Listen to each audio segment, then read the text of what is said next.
So here's another example wherein we are required to solve for x.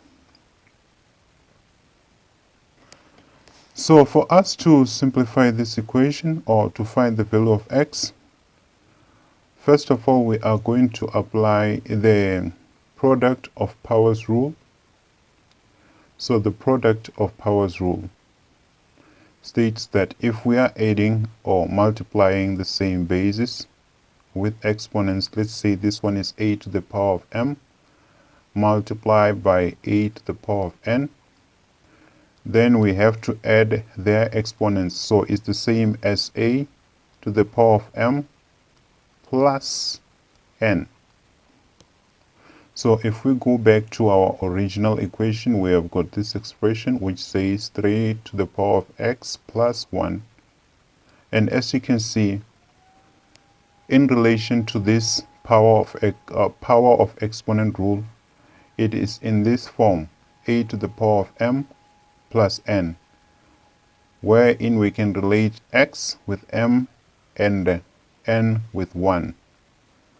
So we want to revert this form to this form. So instead of writing 3 to the power of x plus 1, we are going to write 3 to the power of x multiplied by 3 to the power of 1. So the next step is going to be 7 multiplied by 3 to the power of x minus, instead of writing this, we are going to write this. So it is going to be 3 to the power of x multiplied by 3 to the power of 1 equals to 36. Now if you look at the left hand side of your equal sign, this is our equal sign, you will realize that we have now established the common factor, which is 3 to the power of x, and 3 to the power of x in between the negative sign.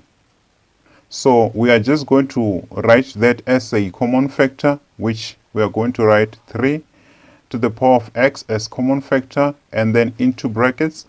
If we take out this 3 to the power of x, we are going to be left with 7 on the left hand side of minus, and then we are going to say minus 3 to the power of 1 is just going to be 3, and then equals to 36.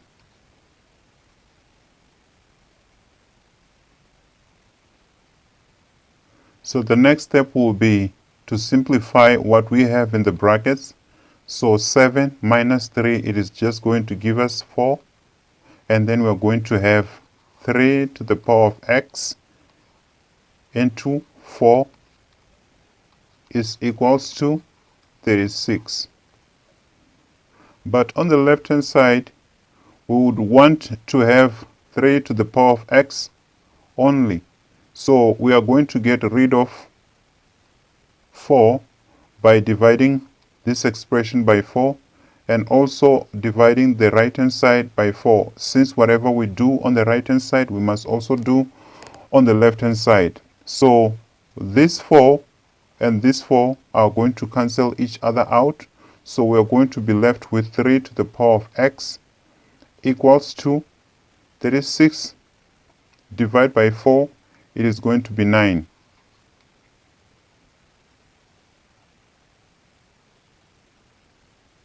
So if you look at the expression on the left hand side and the expression on the right hand side, they are not in the same form or format. So this one has got a base and exponent, and this one is just a base. So what you need to do is to write 9 in such a way that it comprises of a base and exponent. But also when you do that, you also need to pay attention to the base on the left hand side. So the base on the left hand side is 3. So we are just going to write 3, and then we try, because like we cannot say 3 to the power of 1 because 3 to the power of 1 remain 3. So we are going to try 3 to the power of 2, which is 3 multiplied by 3 which is going to give us 9. So instead of 9, we are just going to write 3 to the power of 2 in the next step. So it is going to be 3 to the power of x equals to 3 to the power of 2. So now we have established the fact that the base on the left hand side is equal to the base on the right hand side. And according to equity of exponent rule, if the base on the left hand side, let's say we have got a base a on the left hand side with an exponent of m, is equal to the base on the right hand side, which is equal to, with an exponent of n, we can therefore say that m is equal to n because the bases are equal. In other words, since here we have established that the base on the left hand side is equal to the base on the right hand side, we can therefore say that x, this x, is equal to the exponent on the right hand side. So our answer is going to be x is equal to 2. Thank you.